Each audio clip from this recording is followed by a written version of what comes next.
es el turno ahora de la empresa S2 Grupo. Daniel de los Reyes, director de operaciones de la empresa, va a ofrecernos la ponencia Centros de Operaciones de Ciberseguridad con herramientas comunes y compartidas. Pues muchísimas gracias por estar con nosotros. Preparamos ya su ponencia y enseguida comenzamos.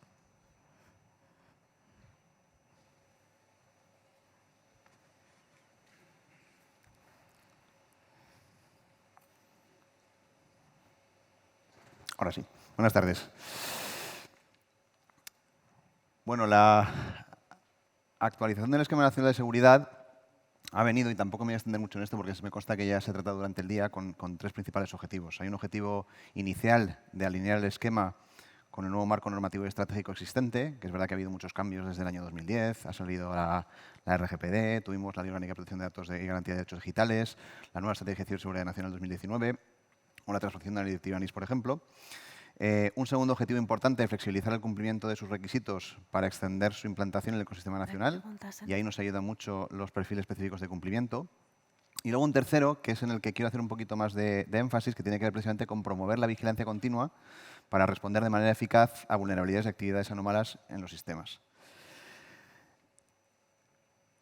Todo esto se apoya sobre una serie de principios básicos alrededor de los que luego se desarrollan los controles de seguridad a implantar, que de nuevo hemos visto previamente, pero sí que quería destacar unos poquitos que de alguna manera me dan el contexto para lo que quiero contar a continuación, ¿no? Hablamos de la seguridad como un proceso integral, teniendo en cuenta además tanto la dimensión de las personas como la dimensión técnica organizativa, la prevención, detección, respuesta y conservación, precisamente buscando el identificar las vulnerabilidades y detectar las amenazas y, desde luego, si estas se materializan, minimizar su impacto. La existencia de líneas de defensa y, precisamente, montando una estructura en ese sentido multinivel. Vigilancia continua y revaluación periódica. Claro, y todo esto es difícil pensar que podamos, de alguna manera, llevarlo a cabo con eficacia sin contar con el apoyo de un SOC. Y con este contexto en mente, lo que yo quería ahora es bueno, pues compartir la experiencia que estamos teniendo en S2 en la puesta en marcha de centros de operaciones de seguridad con herramientas comunes y compartidas del CCN y bueno, pues el modelo de trabajo que estamos siguiendo para ello, ¿no? Cuando nos planteamos el SOC, partimos de un modelo base como el que estamos viendo, ¿no? Partimos de un nivel inicial de infraestructuras.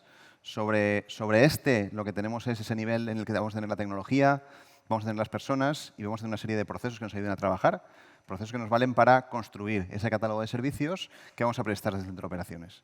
Sobre ello hay inevitablemente una capa importantísima de innovación y desarrollo que precisamente permita que el SOC avance al ritmo que precisamente requiere la situación actual, ¿no? Y todo esto prestando sus servicios a esa comunidad de usuarios que permite que hagan frente a sus amenazas. Entonces, con esta estructura, ¿qué es lo primero que ponemos en marcha cuando tenemos que abordar un centro de operaciones? Pues el principal, y además hoy digo problema que hay, precisamente son las personas. Es constituir ese equipo humano, esa serie de profesionales con experiencia, con conocimiento para rodarlo, ¿no? Y bueno, pues aquí pues, nos pasa todos los días, ¿no? Salen unas cifras que dan un poco de susto a veces, ¿no? De la cantidad de déficit de profesionales que hay. Se habla de cifras en España del 83.000 profesionales de déficit en el año 2024. Y alguna buena noticia, que ya dice que este déficit, que cada vez crecía más, parece que ya por lo menos se estanca, ¿no? Y deja de crecer.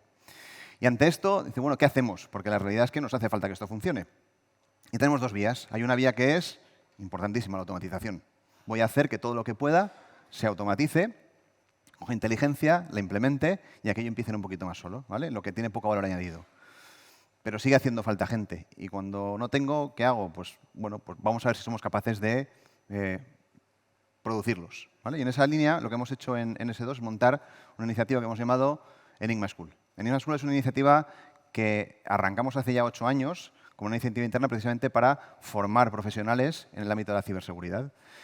Organizado en 4 grandes ejes, un Enigma University, que son profesionales, estudiantes de universidad que terminan sus estudios en la universidad y que vienen ya con ese nivel precisamente para salir como técnicos de nivel 2 similar. Un Enigma Tech que lo que hace es que, preparado para estudiantes de FP y que nos produce en ese sentido profesionales a un nivel 1 aproximadamente.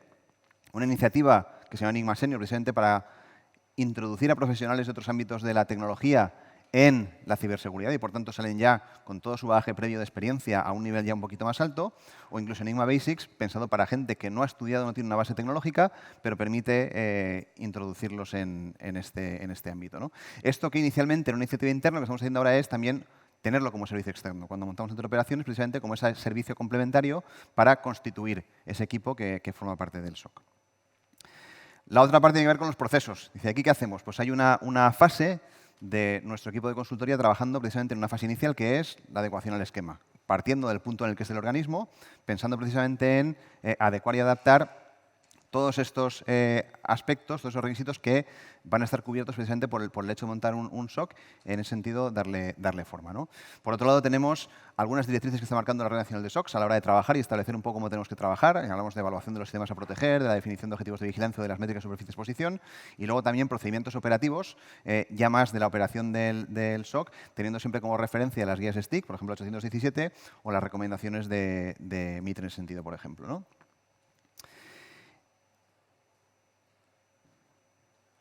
Ahora, vale, y pasamos a tecnología. ¿Con qué estamos trabajando? Que no son las únicas, pero fundamentalmente, ¿vale? Trabajamos con Microclaudia, trabajamos con el tándem Carmen-Claudia, trabajamos con Gloria, luego veremos un poquito de ellas. Están, como siempre, Lucía, presente para la gestión de los incidentes, y Reyes como herramienta de aportación de inteligencia. Aparece Iris, ahí arriba, como esa herramienta de Situational Awareness. Y luego tenemos algunas herramientas más de S2, que son Teresa, que es una herramienta que vale precisamente para la vigilancia digital en fuentes abiertas. SCADA Reaper, que es una herramienta de detección y explotación de vulnerabilidades en entornos industriales. Y Diana y Vidas, que son las capacidades en S2 que precisamente aportan capacidades de inteligencia artificial y machine learning a las herramientas que vamos trabajando. ¿Vale? Entonces entro un poquito en cada una de ellas. Microclaudia, como sabéis, el sistema de vacunación contra campañas y amenazas de malware de tipo ransomware. Al final lo que hace es emular las técnicas, simula los mecanismos de control de ejecución del ransomware, precisamente para detenerlo. Es un trabajo continuo y que aporta mucho valor porque viene precisamente del trabajo en la trinchera, donde estamos identificando el malware y precisamente componiendo vacunas, apoyando al CCN-CERT precisamente en ir haciendo que esa base de vacunas cada vez crezca más. Y bueno, siempre como complemento del EDR. Al final trabaja junto con él, especializado en este tipo de cosas. No es una herramienta general de detección de malware, sino muy especializada precisamente en este tipo de protección. Tenemos Carmen. Carmen es la herramienta de Threat Hunting, precisamente para la identificación de compromisos por APTs, donde lo que hace precisamente en las redes es pues recolectar de forma pasiva o también por inyección de logs lo que ocurre en la red, analizarlo, juntarlo también con lo que aporta Claudia, que Claudia es el agente de un puesto de usuario que precisamente lo que va a hacer es recolectar actividad que está ocurriendo en el puesto de usuario, juntarla con todo lo que ocurre en la red y precisamente asistir, apoyar al analista en ese proceso de threat hunting para identificar compromisos por amenazas avanzadas. Gloria, que Gloria es el SIEM, decimos que un poco más que el SIEM, ¿por qué? Porque realmente también aporta, en torno a esa CMDB que tiene, esa capacidad de soportar los procesos de operación del SOC. Hablamos de la gestión de la configuración, la gestión del cambio, la gestión del nivel de servicio, etcétera, etcétera, que son pues, los procesos fundamentales para precisamente la operación de cualquier centro de servicios en esa línea, ¿no? Donde al final pues, partimos de una base inicial que es el dominio protegible, con Argos es el módulo de monitorización y recolección, vamos a precisamente desplegar todas las capacidades de recolección y monitorización, que va a ir a parar todo a un nivel de clasificación y selección, donde Tritón, que es el módulo de correlación de Gloria, lo que va a hacer ahí es aplicar inteligencia mediante correlación. Con Carmen al lado, que funciona con arquitectura muy similar, donde lo que hago es que recolecto, analizo y proceso todo ese tráfico, para en un momento dado, cuando identificamos que se producen amenazas, van a parar a EMAS, que es la consola de Gloria. Y bueno, todo este proceso apoyado por Reyes. Reyes que va inyectando inteligencia en cada uno de los niveles de operación. Y con Lucía, que evidentemente cuando ya se identifica un incidente, se escala hacia Lucía, con además una integración nativa y automática para que sea gestionado a ese nivel. Y luego pues cerramos un poco el ciclo con ERA como cuadro de mando de operación de Gloria. Luego por encima de todo esto, como decía antes, estaría Iris como herramienta de Situational Awareness.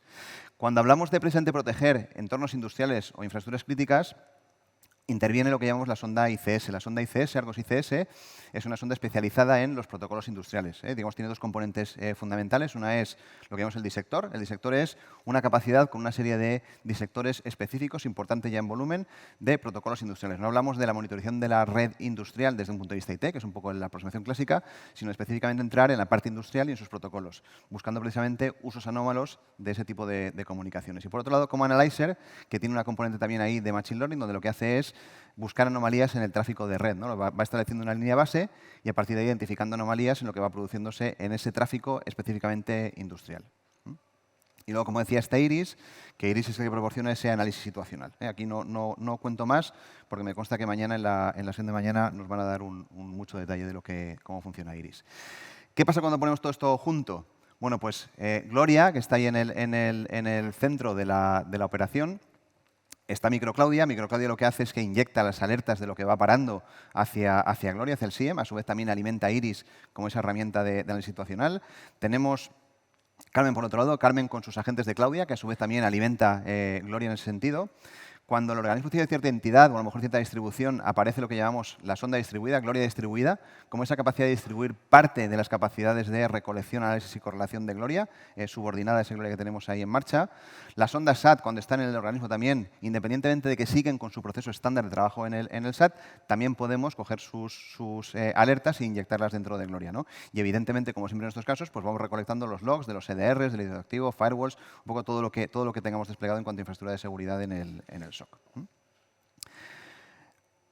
¿A quién destinamos todo esto? Bueno, pues evidentemente tenemos la Administración General del Estado, que en este momento está ya integrándose en el COCS de la AGE. No entro mucho en ello, es un modelo no muy diferente a este que estamos comentando, con buena parte de las herramientas también integradas en ese escenario.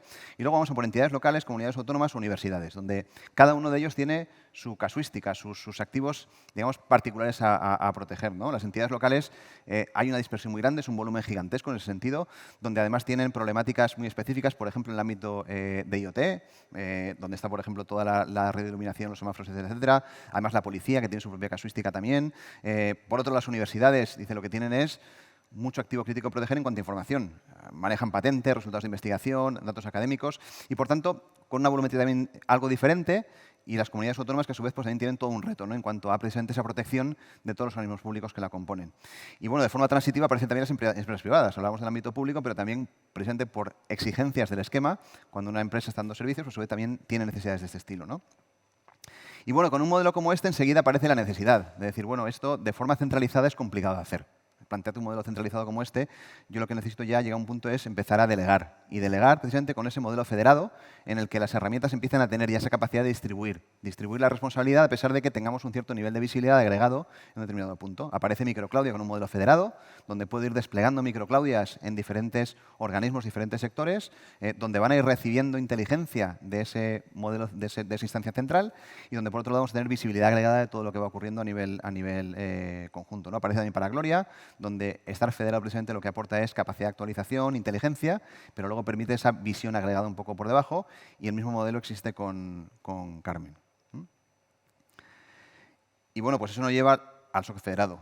El SOC federado, donde bueno, es ese mismo modelo, pero ya es lo que federo es todo el SOC, es un poco la foto completa, donde ese SOC federa el SIEM, federa Gloria, está Carmen Central federado a esa instancia central en el CCNCERT, aparece Microclaudia federado también, y a su vez Lucía con ese modelo que conocemos ya de tantos años, de ese modelo de declaración y gestión de incidentes de forma federada, ¿no? Y este modelo pues, se repite tantas veces como queramos a nivel de comunidad autónoma, a nivel un poco pues, hasta donde nos tengamos que llegar, ¿no? A nivel de entidad local, como decía.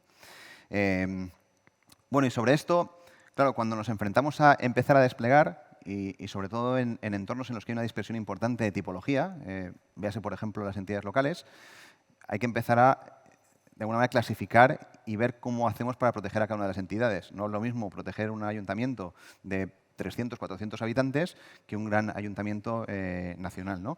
Y ahí lo que hacemos es establecer un criterio en el que lo vamos a hacer es clasificar, y clasificar fundamentalmente en base a 3 criterios. Parece que el inicial y el lógico siempre es decir, bueno, tamaño. Cuanto más pequeñito le pongo menos, cuanto más grande le pongo más, ¿vale? Pero no siempre es así. Depende mucho también de la criticidad de lo que maneja, de los sistemas que tiene ya en marcha y desplegados.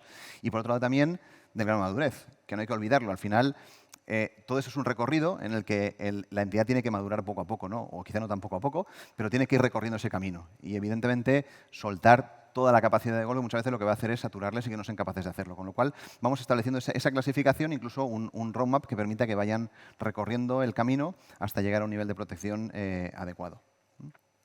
Y bueno, por último ya queda encima de todo esto los servicios. ¿Qué estamos montando como servicios? Pues estamos montando servicios de detección de intrusiones con Gloria y, como decía, protección contra ransomware con MicroClaudia, la parte de threat hunting que hacemos con Carmen y con Claudia, respuestas de incidentes con Gloria, con Lucía, alerta temprana, capacidades forenses que hacemos con las herramientas y todo lo que vamos recolectando de todas ellas, auditorías en las que ya entra también el equipo de auditoría de S2, RUT 52, con toda su capacidad de auditar.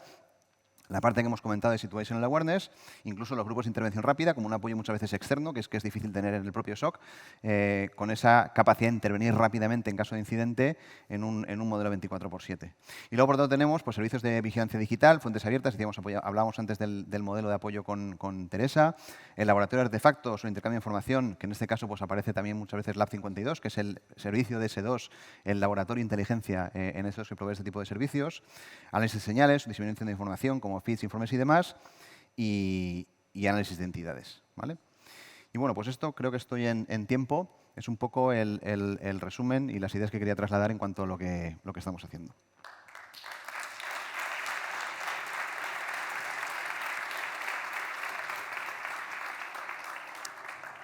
Pues muchísimas gracias, Daniel. Sí, en tiempo perfecto, nos lo has contado todo, muchísimas cosas además. ¿Cómo combináis todas estas herramientas, este ecosistema que nos mostrabas, ¿no? Con Gloria en el centro y con el resto de las herramientas, Lucía, Carmen Reyes?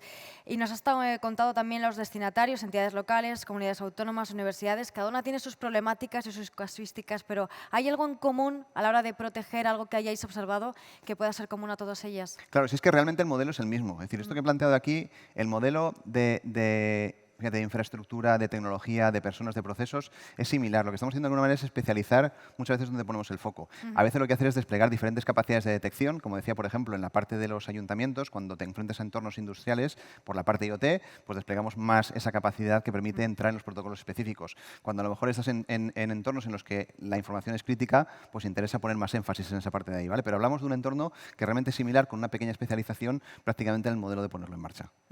Y hablabas también de esa diferenciación entre tamaño, criticidad también, grado de madurez. ¿Cuál observas que es ese grado de madurez en términos generales? Perdón, no te he oído. Has hablado de tamaño, de criticidad, de grado de madurez a la hora de abordar el proyecto. ¿Cuál es la madurez, el grado de madurez que estáis observando? Bueno, pues mira, es muy heterogéneo. Yo creo que también tiene, y por eso ahí el tamaño afecta mucho, evidentemente cuando hablamos de entidades locales, las entidades pequeñitas tienen muy poquitos medios. Al fin y al cabo están muchas veces apoyándose de pequeños apoyos externos y por tanto para ellos es un gran reto hacerlo, ¿no? Y hay que apoyarles un poquito más. Ayuntamientos grandes, por ejemplo, vienen ya con un grado de madurez importante y por tanto ya es dar el siguiente salto, ¿no? A veces pues, por el medio hay un poquito de todo. Hay algunos que han trabajado más y están mucho más maduros, algunos un poquito menos, pero bueno, al final lo importante es recorrer el camino, establecer un poco esa línea base y a partir de ahí trazar el recorrido que tienes que seguir para llegar a cumplir con los objetivos de ciberseguridad.